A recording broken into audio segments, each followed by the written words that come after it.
श्री गोवर्धन नाथ की जय। श्री बालकृष्ण लाल की जय। श्री असुदोत संगलालित नंदस्वात्मज व्रजादि ब्रजेश्वर गज्जन लोचन प्राणवल्लभ प्रभु की जय। समस्त श्रीमद भागवत महापुराण પ્રભુના યુગલ ચરણારિંદમાં આપણા સૌના અનંત અનંત કોટી દંડવત પ્રણામ પહોંચે પ્રભુને. શ્રીમદ આચાર્ય ચરણ શ્રીમદ પ્રભુચરણ પ્રભુ પૂજ્ય શ્રીના યુગલ ચરણમાં અનંત અનંત કોટી દંડવત પ્રણામ પ્રભુને પહોંચે. શ્રી ગુરુ ચરણારવિંદાય નમઃ.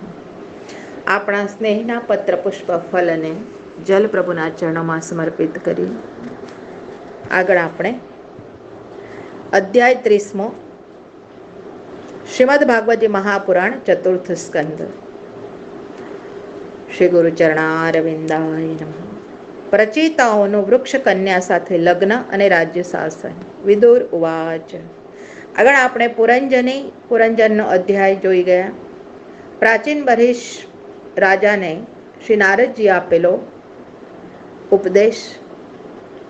આપણું દેહ તત્વ પ્રભુના ચરણોમાં સમર્પિત કરી, આપણી સર્વેન્દ્રિયને પ્રભુના ચરણોમાં સમર્પિત કરી, પ્રભુનું શરણ સ્વીકારી આપણે કૃતાર્થ થવાની જે ભાવના કહી એ પુરંજન અને પુરંજનીના અધ્યાયમાં આપણને મહાપ્રભુજીએ બતાવ્યું. દાસોહમ કૃષ્ણ તવાસ્મૈ. વિદુર્વાચ. યે ત્વયા અભિહિતા બ્રહ્મન સુતાઃ પ્રાચીન બર્હિષઃ તે રુદ્રગીતેન હરિ સિદ્ધિમાપુઃ પ્રતોષ્ય કામા. અધ્યાય તત્વાર્થ દર્શન. વિદુરજી પ્રાર્થના કરે છે કે હે ભગવાન, મૈત્રેય ઋષિ આપશ્રીએ પૂર્વે જે પ્રાચીન બહર્ષિ રાજાના પુત્ર 10 પ્રચેતાઓએ રુદ્રગીતથી જે સિદ્ધિ મેળવી હતી એમનું શું થયું એ આપ આજ્ઞા કરો. આવા વચનો સાંભળ્યા મૈત્રેયજી કહે છે. વિદુરજીએ વિનયસહ પ્રશ્ન કર્યો છે. વિદુરજીએ મૈત્રેયજીને પ્રશ્ન કર્યો છે અને મૈત્રેયજી કહે છે, હે વિદુર, પ્રચેતાઓ સમુદ્ર કિનારે રુદ્રના ઉપદેશ મુજબ તપ કરી ભગવાનને પ્રસન્ન કરવા લાગ્યા. એ 10,000 વર્ષ પૂરા થયા. ભગવાન ગરુડ પર બિરાજમાન થયા. પિયવ પિતાંબર ધારણ કર્યું છે. ચતુર્ભુજ સ્વરૂપ છે પ્રભુનું. ભગવાને મેઘની વાણીથી આ 10 પ્રચેતાઓને દર્શન આપી એમની આગળ આજ્ઞા કરી કે જે લોકોએ આ તમારા રુદ્રગીત દ્વારા મને પ્રસન્ન કરેલો છે, આ રુદ્રગીત દ્વારા મને સંધ્યાકાળ વખતે પાઠ કરીને જે પ્રસન્ન કરશે એને પરસ્પર ભાઈના સમાન આખા જગતમાં પ્રેમ થાય છે, માટે તમારી કીર્તિ વિસ્તૃત થશે. એક કંડુ ઋષિ એમની દ્રષ્ટિ પ્રમલોચના નામની અપ્સરા ઉપર પડી. તેથી આ કંડુ ઋષિના વીર્ય સ્ખલિત થયેલું અને તેનાથી એક કન્યા પ્રગટ થઈ છે અને તે તમારા ઘરે જતા રસ્તામાં વૃક્ષના મધ્યમાં પડેલી છે. ભૂખી તરસી જોઈ છે. ચંદ્રદેવે દયા કરી છે. આ રડતી કન્યાના મુખમાં પોતાની અમૃત સ્રવતી આંગળીનું દાવણ ધવડાવ્યું છે. એ મહાન સુંદરી છે. આ મહાન સુંદરી કન્યાથી તમારું લગ્ન થાવ. એટલે એને દુગ્ધપાન કરાવ્યું છે, અમૃતરૂપી દુગ્ધનું પાન કરાવ્યું છે. તમે 10 ભાઈઓ બાહ્ય દ્રષ્ટિએ દેખીતા જુદા છો, પરંતુ એક જ ધર્મવાળા, એક જ આત્મા છો. માટે તમારા 10ના વચમાં આ એક કન્યાનું નામ વાર્ક્ષી એ સ્ત્રી થશે અને એ કન્યાના ગર્ભથી બ્રહ્માનો પુત્ર પૂર્વે જે દક્ષ થયો હતો એ જ તમારા પુત્ર પણ અવતરશે અને હજારો વર્ષ પૃથ્વીના ભોગો ભોગવી સંસારના દુઃખોથી વિરમી મારું ભજન કરી મારા ચરણની પ્રાપ્તિ કરશો. આવા ભગવાનના વચનો સાંભળ્યા. આ પ્રચેતાઓએ ભગવાનની અનેક પ્રકારે સ્તુતિ કરી છે. પ્રભુના ચરણમાં આપણા અનંત કોટી દંડવત પ્રણામ પ્રભુને પહોંચે. અને આ સ્તુતિ પછી ભગવાનને તેમને પ્રચેતાઓએ વિનંતી કરી, જેમ પારિજાત જેવા કલ્પવૃક્ષનો છાંયડો પ્રાણીને મળે અને પછી બીજા વૃક્ષની છાયા એને સારી લાગતી નથી, તેમજ આપણા ચરણારવિંદની રૂપી કલ્પવૃક્ષનો અમે છાંયડો લીધો છે પ્રભુ, અમે શરણ મેળવ્યું છે, માટે આપની પાસે વરદાન ન મેળવવું જોઈએ. છતાં પણ અમે માંગીએ છીએ કે સંસારના ભ્રમણ ચક્કરમાં ફરતા ફરતા પણ અમને જન્મો જન્મમાં આપના જ ભગવત ભક્તોનો સંગ આપજો. હે પ્રભુ, હજારો મનવંતર અને કલ્પ સુધી મોક્ષના સુખને જીવ પ્રાપ્ત કરી હજારો કલ્પો સુધી સ્વર્ગનો વૈભવ પ્રાપ્ત કર્યો. એના કરતા એક પલક માત્ર પણ હે પ્રભુ આપના ભગવદીઓનો સંગ આપજો અમને. એની આગળ આ મોક્ષનો સુખ પણ તુચ્છ છે પ્રભુ. સ્વર્ગનો સુખ તો ગણતરીમાં જ ક્યાંથી હોય. આવા પ્રકારે પ્રભુની સ્તુતિ કરી છે. ભગવાન તેઓને વરદાન આપ્યું છે, સ્વધામ પધાર્યા. આ પ્રચેતાઓ સમુદ્ર કિનારેથી રસ્તામાં આવતા વૃક્ષના પુંજને જોયા. પોતાના તપોબળથી મુખના અગ્નિથી વૃક્ષો બાળવા લાગ્યા. આ વેળાએ લોકપિતા બ્રહ્મા ત્યાં આવી પહોંચ્યા. પ્રચેતાઓને મુખના અગ્નિથી વૃક્ષોને બાળતા રોક્યા. તે વકારક્ષી નામની કન્યા સાથે લગ્ન કરવા બ્રહ્માએ આજ્ઞા આપી અને બ્રહ્મા પાછા પોતાના સ્વધામ પધારી ગયા. તે કન્યા સાથે ગૃહસ્થાશ્રમમાં રહેવાથી પ્રચેતાઓને દક્ષ નામના પુત્ર ઉત્પન્ન થયા, કે જે પૂર્વ જન્મમાં બ્રહ્માના પુત્ર દક્ષ હતા. એમણે નંદીના શ્રાપના લીધે બકરાનું મુખ ધારણ કરેલ હતું. એમનો જ આ બીજો જન્મ થયો. અધ્યાય તત્વાર્થ દર્શન. 10 પ્રચેતાઓ જેવા ખરા ભગવદ ભક્તો હોય એમને ભગવાન દર્શન આપી એક આવી રૂપવતી કન્યા સાથે ગૃહસ્થાશ્રમ થવાનું વરદાન આપે. એ વરદાન મેળવી પોતાનો ખરો ધ્યેય ચૂકી જવો નહીં, માટે આ પ્રચેતાઓ મહાન દીર્ઘ દ્રષ્ટિવાળા હતા. તેથી ભગવાને તેઓને ગૃહસ્થાશ્રમનું સુખ આપ્યું. મોહમાં ભૂલાવ્યા, પણ પ્રચેતાઓ શીઘ્ર બુદ્ધિવાળા હતા. ભગવાન પાસે જન્મો જન્મમાં પ્રભુને સત્સંગ આપના ભગવદ ભક્તોનું મળજો એવું એમણે માંગ્યું હતું. અને આપણે પણ કરોડો જન્મનું પુણ્ય ઉદય થવાથી આ મનુષ્ય દેહ પ્રાપ્ત કર્યો છે.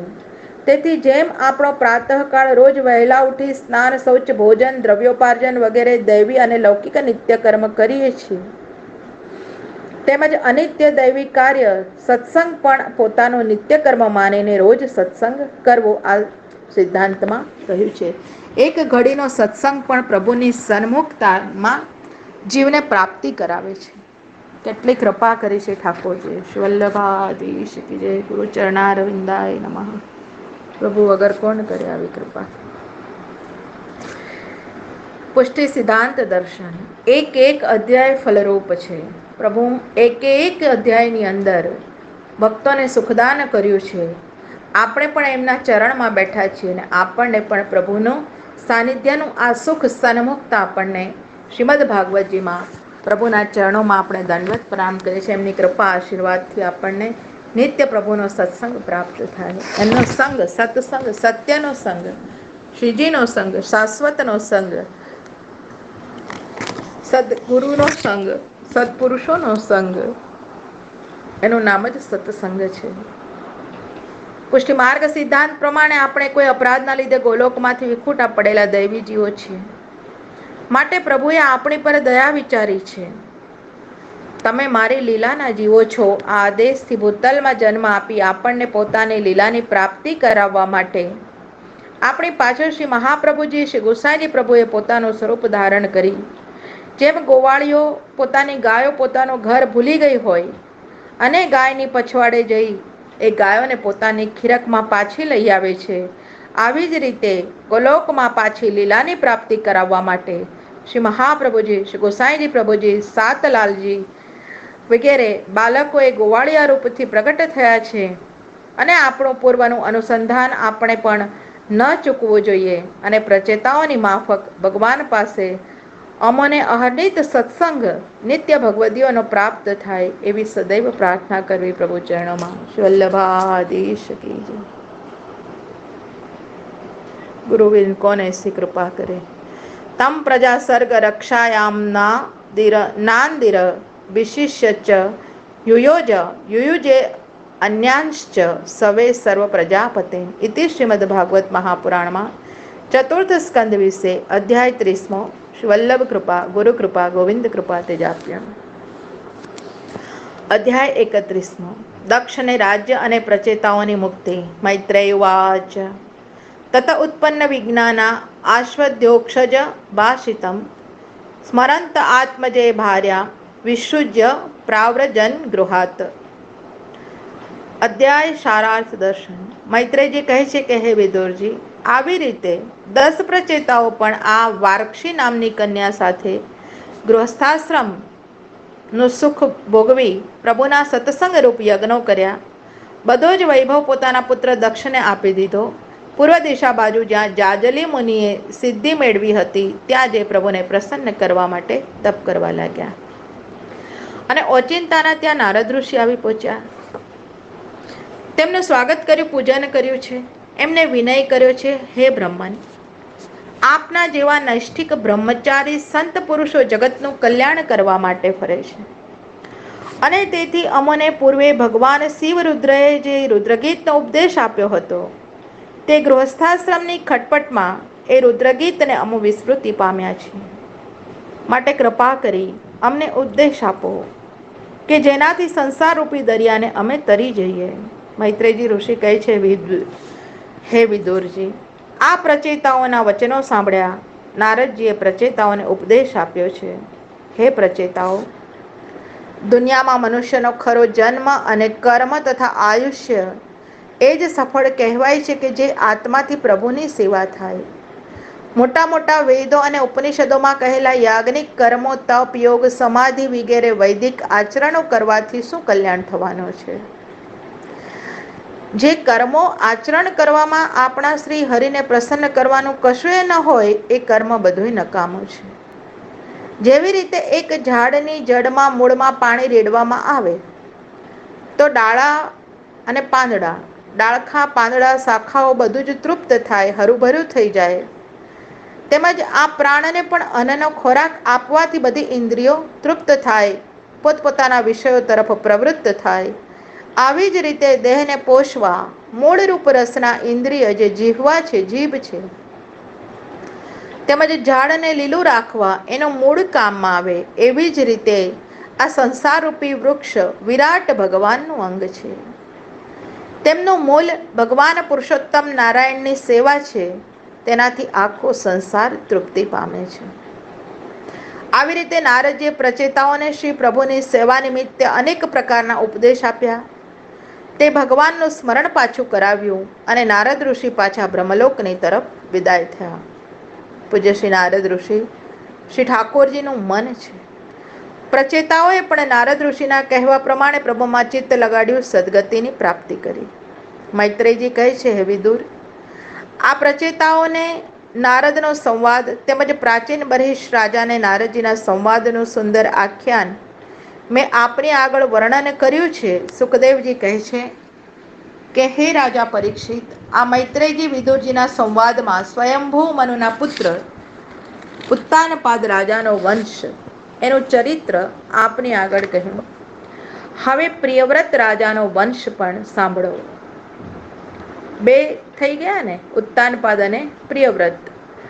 હવે પ્રિયવ્રત રાજાનો વંશ પણ સાંભળો, હે પરીક્ષિત રાજા. મૈત્રેય નામના ઋષિ પાસે વિદુરજી આ કથાનો પ્રસંગ સાંભળી બહુ દીન બન્યા છે. વિનય કર્યો છે, હે મૈત્રેય ઋષિ, હે મહાત્મન, આપે મને ઉપદેશ આપી સંસારના ધર્મોથી પાર કર્યો છે કે જેમાં શ્રી હરિના ગુણાનુવાદ મને સાંભળવા મળ્યા. સુખદેવજી કહે છે, મૈત્રેય ઋષિએ વિદુરને આશ્વાસન આપ્યું અને વિદુરજીએ મૈત્રેય ઋષિનું પૂજન કરી એમને દંડવત પ્રણામ કર્યા. આપણા પણ પ્રભુને દંડવત પ્રણામ પહોંચે પ્રભુ કૃપાથી. ત્યાંથી પોતાના કુટુંબી લોકોને જોવા ચાલ્યા ગયા. હે પરીક્ષિત રાજા, આ મૈત્રેયજી વિદુરજીના સંવાદના 2 સ્કંદને કોઈ સંભળાવશે એને આયુષ્ય, ધન, યશ અને સંસારનું ઐશ્વર્ય અને પ્રભુના ચરણની પ્રાપ્તિ થશે. અધ્યાય તત્વાર્થ દર્શન.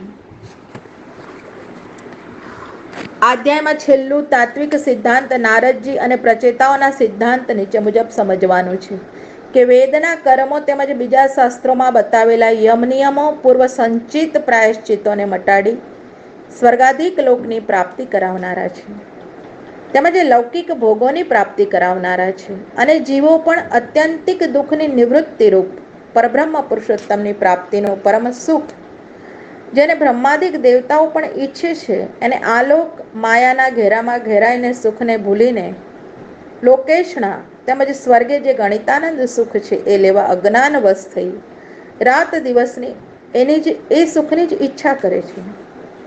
પણ નારદ ઋષિએ પ્રચેતાઓને છેલ્લો ધ્યેય જેમ મૂળનું સિંચન કરવાથી ડાળખા પાંદડા એની ટહેનીઓ બધું લીલું રહે છે, આ દ્રષ્ટાંતને ભૂલી જઈ ભગવાન લૌકિક અને સ્વર્ગના સુખની જે ઈચ્છા કરે છે એના માટે સાવધાન પુરુષ હોય એને આ નાશવાન સુખોની ઈચ્છા ન કરવી એવો ઉપદેશ આપ્યો છે. કેવલ પ્રભુની ભક્તિ જ ઉત્તમોત્તમ છે એ દ્રષ્ટાંત દ્વારા નારદ ઋષિએ કહ્યું છે. જો કદાચ આપણે દૈવ સંજોગ વસાત ભગવાનના લીલાધામના સુખને ભૂલી ગયા છીએ તો નારદજી જેવા આદર્શ પરોપકારી નિસ્વાર્થ ભક્ત હોય એમના આગળ જિજ્ઞાસુપણાએ પોતાને શ્રી હરિ પ્રાપ્તિનો ખરો માર્ગ પૂછવો એ જ આ અધ્યાયમાં તત્વ સમજવાનું છે. આ ઈશ્વર અવતાર સંબંધી લીલાઓની ચર્ચા જેને સંસારની માયા વળગી ન રહી હોય આવા વિદુર આ રસનો લાભ લઈ શકે છે. વિદુરનો અર્થ અહીંયા સમજાવ્યો છે. વિદુરના ઠેકાણે પ્રમાણથી વિધુર કહીએ તો ઉપર કહેલો અર્થ ઠીક બેસતો આવે અને વિદુરમાં દને ધ પણ સંસ્કૃત પ્રમાણથી લઈ શકે માટે વિધુર શબ્દનો અર્થ લોકમાં ચાલતો તેમજ સંસ્કૃત ભાષામાં જેને બૈરી ના હોય એવા એકલા જે જીવ છે, જે પુરુષ છે, કિંતુ વિદુરજી તો ગૃહસ્થી છે, ત્યારે આવો અર્થ વિદુરજી માટે કેમ ગણી શકાય? પરંતુ એનું તત્વ અહીંયા સમજાવ્યું છે કે જે રાત દિવસ આપણને વળગી રહેલી આ લૌકિક માયા છે અને આ માયારૂપી આ જીવાત્માની જે બૈરી છે એ માયાથી અલિપ્ત રહેનારો જે જીવ હોય એનું નામ વિદુર છે અથવા વિદુર છે. આમ અત્યંત અલૌકિક સુંદર અર્થ વિદુરનો કર્યો છે.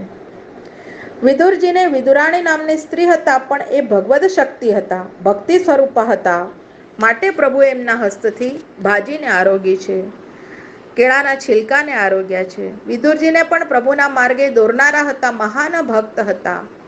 આવા વિદુરાણી એ પરમ ભક્તિ સ્ત્રી હતા. વિદુરજીના સ્ત્રી ભગવાનના કેટલા અસાધારણ અર્હત ભક્ત હતા એનું પ્રમાણ અહીંયા ધાર્મિક ઇતિહાસમાં આવે છે કે એક દિવસ વિદુરજી કોઈ કામના અંગે બહાર ગયા હતા. પોતાના સ્ત્રીને ઘરમાં પોતાના શ્રી ઠાકોરજીની સેવા કરવા માટે કહી ગયા હતા. માટે વિદુરજીના સ્ત્રી ઘરની અંદર સાંકળ મારી સ્નાન કરવાના સ્થળમાં પ્રભુની સેવા અર્થે સ્નાન કરવા લાગ્યા.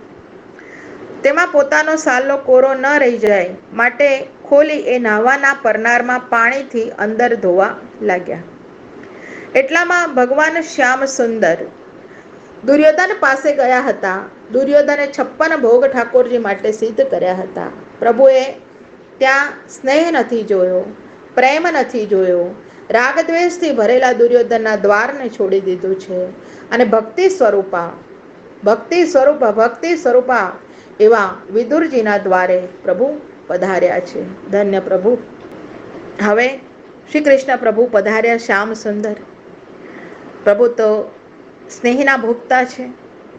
વિદુરજીના ઘરના દરવાજે આવ્યા છે, સાંકળ ખખડાવી છે, ભગવાનના ચરણા વિનાનો પૂર્ણ અવાજ સાંભળ્યો છે અને સતત ઠાકોરજીમાં મગ્ન રહેતા વિદુરાણી વિદુરજીના સ્ત્રી કોણ છે એ વિદુરાણી જે હતા એ બોલ્યા છે અંદરથી કે કોણ છો?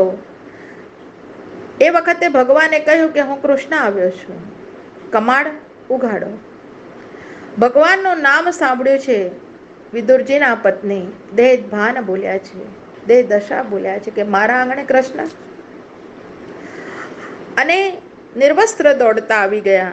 સાંકળ ઉઘાડી છે, ભગવાનના ચરણમાં દંડવત કર્યા, રડી પડ્યા, બોલ્યા હે પ્રાણનાથ. આવરણ વગર આવ્યા છે, પ્રભુને જોયા છે, દંડવત કર્યા છે, અણબોલે પ્રભુને બિરાજવાની વિનંતી કરી છે. સાક્ષાત આપ મને દર્શન દેવા પધાર્યા છો, મારી સેવા અત્યારે સફળ થઈ ગઈ છે. આમ બોલી દેહ દશા ભૂલેલા વિદુરજીના સ્ત્રી આવરણ રહિત ભગવાનને ભોગ ધરવા માટે કેળા જે લાવેલા હતા એના છિલકા પ્રભુના હાથમાં રાખે, પ્રભુને આરોગ આવે અને અંદર કેળાનો જે ગલ હતો એવું દેહ ભાન ભૂલ્યા હતા કે કશું જ ભાન નહોતું કે છિલકા ખવડાવે છે કે કેળું ખવડાવે છે. સ્નેહ આરોગાવતા હતા પોતાનું. છોતરા ભગવાનને ખવડાવતા જાય છે, મુખથી પ્રભુને વિનય કરતા જાય છે, રડતા જાય છે. અશ્રુ ધારાઓ વહી રહી છે, અશ્રુની ધારાઓ વહી રહી છે. ભગવાન અત્યંત સ્નેહ રસની અંદર ભીંજાયેલા છે ભક્તના, અને પોતે પણ આ વિદુરાણીના કેળાના છિલકાને આરોગે છે. લૌકિક દેહાધ્યાસ વગરના અમૃત જેવા આ છોતરાની સ્વાદપૂર્વક પ્રભુ એ સ્નેહને આરોગવા લાગ્યા છે. વિદુરજીની સ્ત્રી પ્રભુની સાથે વાતો કરતા જાય છે.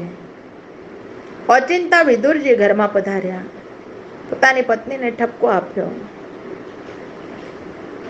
અરે ગાંડી, આ ભગવાનના કોમલ મુખારવિંદમાં તું કેળાના ગલ નથી ખવડાવતી, તું છોતરા ખવડાવી રહી છે. અને જ્યાં વિદુરજી આવ્યા છે પોતે શરમાયા, અંદર ગયા, વસ્ત્ર ધર્યા, વિદુરજીના કહ્યા પ્રમાણે નવા કેળાના છોતરા કાઢી ભગવાનને કેળાનો ગર આરોગાવા માંડ્યો. અને એમના સ્ત્રીને આજ્ઞા કરી કે હે વિદુરજી, કેળાનો જે ગર છે એ પ્રભુને આરોગાવા લાગ્યા વિદુરજી. ત્યારે પ્રભુએ કહ્યું કે આ ભક્ત મારી ભક્તા જે છે, આપની સ્ત્રી જે વિદુરાણીજી છે, એમના છોતરામાં જે મને સ્વાદ આવ્યો હતો એ તમારા ગલમાં આવતો નથી. પ્રભુ સ્નેહને આરોગે છે. શુદ્ધ સ્નેહના ભોગતા છે કૃષ્ણ. હું ભક્તો માટે આવા અનન્ય પ્રેમનો જન્મોજન્મ ભૂખ્યો છું, માટે આજે જ મારી પૂરેપૂરી ભૂખ આ પ્રેમના છોતરાથી જ તૃપ્ત થઈ ગઈ છે. હું તૃપ્ત થઈ ગયો છું. આ ભગવાનના પ્રેમના શબ્દો શ્રવણ કરી વિદુર અને વિદુરજીના સ્ત્રી રડતા રડતા ભગવાનના ચરણારવિંદમાં સાષ્ટાંગ દંડવત પ્રણામ કર્યા છે. આપણા પણ પ્રભુ ચરણમાં અનંત કોટી દંડવત પ્રણામ પ્રભુને પહોંચે. અને ભગવાન તેમના આત્માને આનંદ આપી પોતાના સ્થાને પધાર્યા છે. આ વિદુરજીની સ્ત્રી અને વિદુરજીનું આદર્શ ચરિત્ર છે. માટે આવા ભક્તોની પ્રેમપૂર્વક આપેલી વસ્તુને નજીવી હોવા છતાં પણ ભગવાન પ્રેમથી સ્વીકાર કરે છે. શ્રી વલ્લભાધીશ કી જય. અને પુષ્ટિ સિદ્ધાંત પ્રમાણે નારદ ઋષિએ પ્રચેતાઓને યોગ, જપ, તપ, યજ્ઞ વગેરે બધાય કરતા ભગવાનનો સત્સંગ અને શ્રીહરિની સેવા ઉત્તમ છે વર્ણન કર્યું છે. પુષ્ટિમાર્ગનો સિદ્ધાંત સૂચવ્યો છે. આ આધારને લઈને શ્રી વલ્લભાખ્યાનમાં ગોપાલદાસજીએ પણ પહેલા વલ્લભાખ્યાનમાં નીચે મુજબ વર્ણન કર્યું છે. મારી સેવા અને કથારસ નિરૂપવાતનો ધરીએ. તેવી જ રીતે શ્રી મહાપ્રભુજી આપણા 16 ગ્રંથમાં વર્ણન કર્યું છે કે સેવાયામ વા કથાયામ વા યસ્યા શક્તિ દ્રઢાર ભવેત. આ પ્રમાણ આપ્યા છે. પૂજ્ય શ્રી નારદજીના ઉપદેશ પ્રમાણે જગતરૂપી વૃક્ષ તૃપ્ત થાય છે. જ્યારે આપણા પુષ્ટિ માર્ગનો મૂળ સિદ્ધાંત છે, પુષ્ટિ સિદ્ધાંત પ્રમાણે ભગવાનની સેવા કરવા માટે વૈભવ ન હોય તો એની કાંઈ જરૂર નથી. ભગવાનની અનન્ય પ્રેમથી કોઈ વગર કિંમત જેવી પણ વસ્તુ પ્રેમથી ભરેલી હોય ને તો પણ પ્રભુ એની કિંમત અનંત લાખો રૂપિયા, પરાર્ધો રૂપિયા દ્રવ્ય સાથે એની કિંમત નથી કરતા. એના ભાવનો સ્વીકાર કરે છે, એના પ્રેમનો સ્વીકાર કરે છે, પ્રભુ એના સ્નેહનો સ્વીકાર કરે છે. 252 વૈષ્ણવની વાર્તામાં શ્રી ગોસાઈજીનો સેવકનો આવો ભવ્ય દાખલો છે. એક શ્રી ગોસાઈજીનો સેવક શ્રી ઠાકોરજીને ઘરમાં સેવા કરતા પુષ્પની માળા જોઈએ માટે ફૂલ લેવા ગયા. એ વેળાએ ઋતુ ગુલાબનો સમય ન હતો, છતાં પ્રભુની ઈચ્છાએ ક્યાંકથી એક માળી નાની છાબમાં સુંદર ગુલાબના ખીલેલા પુષ્પો લઈને વેચવા આવ્યો. એમાં એક ગામમાં રહેનાર શ્રી ગોસાઈજી પ્રભુજીનો એક શ્રીમંત સાહુકાર માણસ એ પણ ફૂલ લેવા આવ્યો. હવે આ પુષ્પને જોઈ પહેલા જે આવેલો જે વૈષ્ણવ અને આ સાહુકારનો માણસ બંને જણ એક ફૂલની કિંમત હરીફાઈમાં આવી ગયા. 1,00,000 રૂપિયાની ન્યોછાવર આપવા પેલો પહેલા વાળો વૈષ્ણવ તૈયાર થઈ ગયો. પેલા સાહુકારના માણસે વિચાર કર્યો કે હું ચડસમાં આવી વધારે કિંમત આપવા બોલીશ તો મારા શેઠ મને લડશે. આટલા રૂપિયા એક ફૂલના તું કેવી રીતે આપી શકે અને શા માટે તે લીધું? આવી મારી ઉપર બરજશે. એટલે ફૂલ લીધું નહીં, ચાલ્યો ગયો. હવે પહેલા વાળો જે વૈષ્ણવ હતો એ પ્રભુના માટે આ ગુલાબના પુષ્પની 1,00,000 ન્યોછાવર કહી ફૂલ લઈને પોતાના ઘરે આવ્યો. ઘણા જ પ્રેમથી શ્રી ઠાકોરજીના મસ્તક પર શૃંગાર કરતા ધરાવ્યો. એ જ દિવસે શ્રીજી બાવાનો રાજભોગ ધરવાનો સમય હતો. શ્રી ગુસાઈજી પ્રભુ શ્રીજી બાવાના ભોગ ધરાવવા શ્રીનાથજી બાવાના સન્મુખ પધાર્યા. એટલે શ્રીજી બાવાના મસ્તક પર આ ગુલાબનું પુષ્પ ધારણ કરેલું જોયું. શ્રી ગુસાઈજી પ્રભુજીએ વિનંતી કરી, હે પ્રાણનાથ, આજ તો ગુલાબનું પુષ્પ હતું નહીં અને આજે મેં આપણે આ ગુલાબનું પુષ્પ પણ ધરાવ્યું નથી, તો આ મસ્તક ઉપર આ ગુલાબનું પુષ્પ આપે ક્યાંથી ધારણ કર્યું પ્રભુ? જે પુષ્પના ભારથી આજે આપનું મસ્તક ઝૂકી ગયું છે પ્રભુ.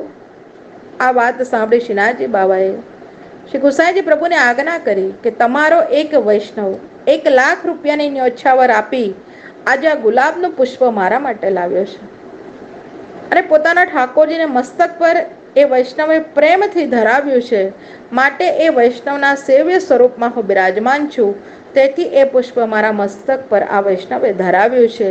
એના પ્રેમના બોજાથી મારું મસ્તક નીચું વળી ગયું છે, હું ઝૂકી ગયો છું. આ વચનો પ્રભુના સાંભળ્યા છે. ગુસાઈજી પ્રભુના નેત્રોમાંથી અશ્રુપાત થવા લાગ્યા. પેલા વૈષ્ણવને બોલાવી પૂછ્યું તો ખરી હકીકત નીકળી.